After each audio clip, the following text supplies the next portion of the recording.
next naman natin, si Jaiko TV, Jaiko Manangan. Jaiko, hello. Good afternoon. Yes, good afternoon. Congratulations to the cast and kay Direk, congratulations. My question is for Sir Kiko. And Totoy Bato ay isang character na binigay buhay ni FPJ. Pero sa generation ngayon na di nakakakilala sa original movie, sa palagay mo ba itong reimagined version will resonate sa mga viewers ngayon? Yun po sana ang target. Yun po sana ang hangarin namin. At sana. Pero version namin to. That's one thing clear. It's Albert Langitan directed and Kiko Estrada starred version of Totoy Bato. Pero we always respect where we came from. I respect where I came from. Yung kontrabida po to, yung kontrabida po sa project na to nung una, siya po yung nagpalaki sa akin. So this is a direct love letter to him. And actually, hindi sa lolo ko eh. To be honest, para siya sa lolo ko. Sa asawa ni Lolo Paquito na laging nanonood ng mga serye ko. Siya yung tipong lola na pag may show ka, hindi siya magmimintis. So para kay Nena Diaz na death anniversary niya a few days ago. So, to me, abuela, mahal naman kita. Thank you. And my second question napanood mo na ba ang original Totoy Bato? Anong reaction mo na this time, parang ikaw yung napili na mag-portray ng Totoy Bato this 2025? Napanood ko siya pero bad quality. Siguro mga 360 dun sa YouTube. Pero good story. It's well written. So I'm excited for everyone to see my version of it. Yung version ng Albert Langitan at Kiko Estrada. At I'm excited. Looking forward to that. Congratulations. Salamat. Thank you kay Jaiko Manangan of Jaiko TV. Ito, may follow-up question po tayo doon sa mga nanonood sa atin online. Maraming salamat po sa inyo. Ito po, to everyone daw, all the cast members shall answer this. Ano ang pinaka natutunan ninyo habang ginagawa ninyo ang Totoy Bato? Vince, let's go with you. Let's do that around the table again. Pahabol na question to mula sa ating mga viewers online. Marami pong salamat. Hindi pa muna start yung dating ng ibang character? Wala pa daw. Wala pa ako natututunan. Okay. Billy. At least honest, no? At least, no? Ako, nakadalawang araw na ako. Nakasama ko nung makatrabaho yung Kiko and yeah. Marami na when it comes to... Dalawang araw pa lang, marami na. Kasi yung dalawang araw na yun, puro chismisan kami. So, sa character na ginagampanan ko, ang laki ng tawid ko from the previous show na lumuhod. Na still lang siya, this time, magugulat yung mga manonood kung paano si Dustin. Ako rin nagulat na tumawid siya ng ganun. Yun yung siguro, yun yung mas matututunan ko. Thank you. Andrew? Ako ang natutunan ko para sa akin na focus on the goal lang. Tapos mahalin mo lang ginagawa mo. Kasi at the end of the day, makikita mo naman yung magandang result sa ganun kung ginagawa. Ganda. Tama. Exactly. Diba? Kumbaga, ano, Kicks? Wait eh. Di ba ganyan? Okay, next. Ako po, parehas kami ni Benz na natutunan. Kasi wala pa din. Start po. So, pero mas maganda po kasi yun dahil mas mahaba yung preparation para pag-aralan yung kanan. Correct. Benz, I feel you. So, salamat po. Okay. Next natin. Sige, yan natin. Yan. Okay. Sir Mon, kayo po. Ano daw ang natutunan ninyo? Actually, more than natutunan, mas excitement. Sobrang yes, excited ako talaga sa cast na ito eh. Art Acuña, naka-eksena ko kahapon, grabe. Ang dami kong natutunan kay Art Acuña. Ang galing. Ayan. Art, ano, you're saying something, sir. How about you, sir? What else have you learned?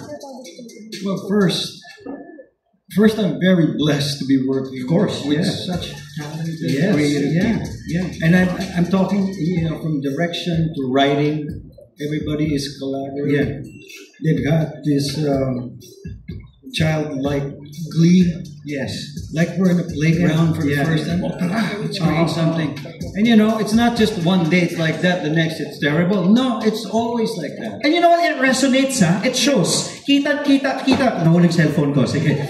Kita mo, nag-resonate sa akin. Nahulog. Pero no, it resonates. I saw the staff. I've been watching, observing the cast. Yeah. Parang from top to bottom, correct me if I'm wrong. But it resonates. Kumbaga, you guys are just having a great time doing this. Absolutely. It's worth the exhaustion because you're creating something, so I don't know, I don't do things because it makes me happy. I do things because it's meaningful. Yes. So that's what I learned from this one too, is not to judge. And you never know why a person does something good or bad. If they're doing something good because they're just good, kind-hearted people, that's great. But sometimes they're doing an act of kindness because they're making up for something. You're right. Yeah. It's atonement. So, yes. You know what I mean? So, yeah. Wala na, I can go on and on. If you want to keep talking, sige ka. Okay, let's go back to the back. CJ? Natalo na ka. Sorry. First thing I learned about this project is, again, it's not something I learned, but rather I've come to embrace, is that how truly blessed I am to be a part of this. Like Kiko, it has deep roots. Yes, of within course. his own family, and Of course. mine as well. It goes way back, and it's more meaningful now that we get to walk in the footsteps of those who paved the way for us. And one thing is for certain, kasi although we're portraying fake people here amongst us, but the truth is, I've come to know each and every one of them, and they are all too wonderful, really, in real life. So, in conclusion, I think justice will be served. Yeah. Gandang justice will be served. Ang hulang banat mo. Ivan, sir? Yeah. Well, I was actually able to learn because nakapag-isang araw na taping ako kahapon. So, there ka na. Yes. So yesterday was your first day? Yeah. Okay.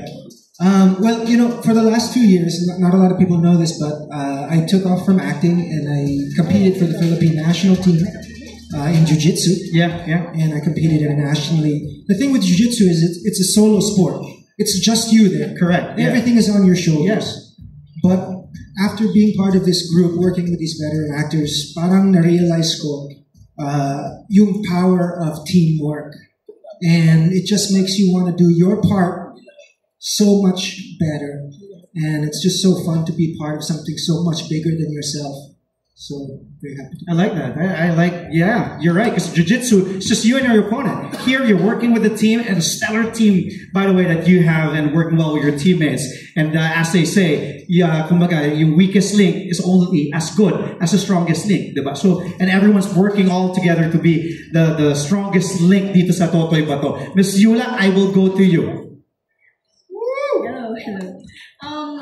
Ang notice ko sa production, sa buong grupo, sa buong team, you can be serious, na ginagawa mong seryoso ang isang bagay, but at the same time, chill. Walang pressure. Okay. Yun yung na-observe ko with everybody. And sobrang na-appreciate ko yun. It makes my work really easy. Yes, oo. Ano pa ba? Ayun nga, sobrang chill and sobrang babait ng mga tao.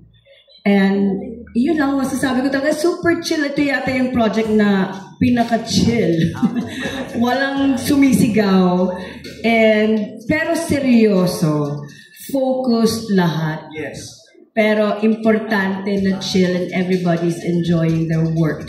I think you just described not just how the cast is, but you perfectly described how the director is. Kasi doon mag-start yun eh. Kung paano si Direk Albert, di ba, yung professional, locked and loaded, pag naka-zone in, pero chill. Yes. You make me perfect balance. And wino-welcome din nila if we have inputs, ganyan. Sinasabi nila na, you can do this, or okay lang kung isama mo to, and ganyan. Sobra. And magagaling ang mga kasama ko. Sobrang excited ako. Sobrang excited ako sa project na to. And very thankful ako na napasama ko sa Totoy Bato. Totoy Bato? Totoy Bato? And Miss Yula, excited na po kami. Gusto ko lang po, direct, eto, kasi nandito na yung mga ibang director natin. Kita nyo naman kung gano'n sila ka-chill din. Kita nyo. Pag-relax lang, chill lang. Eto, Ito, ayan. Mga bububuti na Totoy Bato yan. Chill na chill lang, pero pagdating sa trabaho, zone in, locked and loaded. Sir Nonnie, let's go to you. Sir. Ako, ano bang natutunan ko? Masabi ko na lang yung napapansin ko is that maraming moments na pwede kang magbigay ng inputs or subukan ang mga bagay kahit sa costume, ano. Pag ayaw. Hindi pwede. Pero sabi nga ni Yula, chill siya, light ang feeling, pero at the same time, pinakamaganda is mataas yung respect ng bawat area or department sa isa't isa. So malaking bagay yun. Malaking bagay yun. So mas napapabilis ang proseso. It's not an easy road, no, kasi nga parang medyo heavy schedule kami. So it contributes a lot yung you're under pressure pero walang sigawan. I like that. Tama, yung respeto. And I think, again, as I said earlier, it resonates with the cast, yung working with each other, enjoying working with each other sincerely. And kita mo yung respeto sa isa't isa. Diba? Even with, diba? Kanina kausap ko nga sila na parang yung, grabe, sabi ko, what this, the cast and the staff have put into this particular project. Okay, Bea, I'll go to you naman. If there's anything na natutunan mo so far. Patience is a virtue. Kasi po may mga bagay na it really takes time, di ba? Talagang pinaprepare, pinaghahandaan, na hindi siya parang mabilisan lang kasi talagang pinapaganda mo at pinaghahandaan mo. At saka teamwork makes the dream work. Lalo na, syempre, hindi lang po yung cast, hindi lang yung mga artista. Syempre, yung production team, sila Miss Luver, sila Sir Jerome, even the directors, Direk Ambo, Direk Zairo, Direk Albert. Talagang yung teamwork, kailangan nandun po talaga para para mag-work yung dream. Nakadalawang quotes isa lang mula kay Miss Bea Binene. Teamwork makes the dream work and patience is a virtue. Magagamit na yan agad-agad. Miss Cindy? Ayun, dahil kakasimula nga lang. Actually, more on na-realize. Okay, yes. Ano yung na-realize? Ano na ito, Sir Nolan, sabi mo? Ang bigat ng mga kasama ko. Grabe. Alam mo yung parang nakakatawa, nakaka-inspire, na-fuel ka because of that inspiration na syempre kung nandito sila, hindi naman pwedeng nandito ka lang. Kailangan sabayan mo. Imagine, Mon Contiado, Miss Yula Valdez, Sir Art, no, I mean, imagine mo makaka-excite mo sila, di ba? Nakaka-excite pero nakakatakot. Pero sabi ko nga, syempre gagawa ng paraan para mag-level sa kanila. So ngayon pa lang, may ready mo talaga yung sarili mo. So more on, yun nga, na-realize ko na, dapat galingan mo. So feeling ko, madami akong matututunan kasi simula pa lang, pero excited ako matuto sa kanila.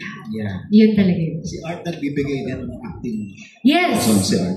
Opo. Saka sobrang mabait po talaga nila. Small talks pa lang. Magiging komportable ka talaga sa kanila. Yun yung maganda. Hindi ko sa kasabihin, Sir Art. Binabanatan ka sa kabila. Luto ko pa red horse sa akin. Kita nyo. Bunyagan na tayo dito. Okay, Kiko, let's end with you, of course, before we proceed with more questions from our friends from the media and the press. But you, Kiko, of course, I'm sure you've learned a lot from Lumot ka sa Lupa, but ito, doing this, itong napaka-great project, Totoy Bato. Ang natutunan ko ngayon, well, feeling ko it's more of a realization. Kasi, feeling ko pag nandito yung lola ko, sasabihin niya sa akin, ito na yun, boy. Galingan mo na. Ganun na kasi. Panahon na lumangoy kasama yung mga pinakamagaling na pating. Galingan mo.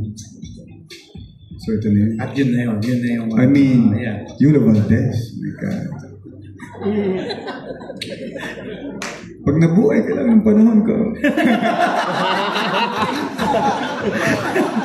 All jokes aside. Yes. I'm sure that's gonna be a headline. Yeah, magagamit nyo agad yan from Kiko Estrada. Okay, so earlier I did mention the presence, and he is here. Let's all acknowledge the presence of our one and only TV5 president and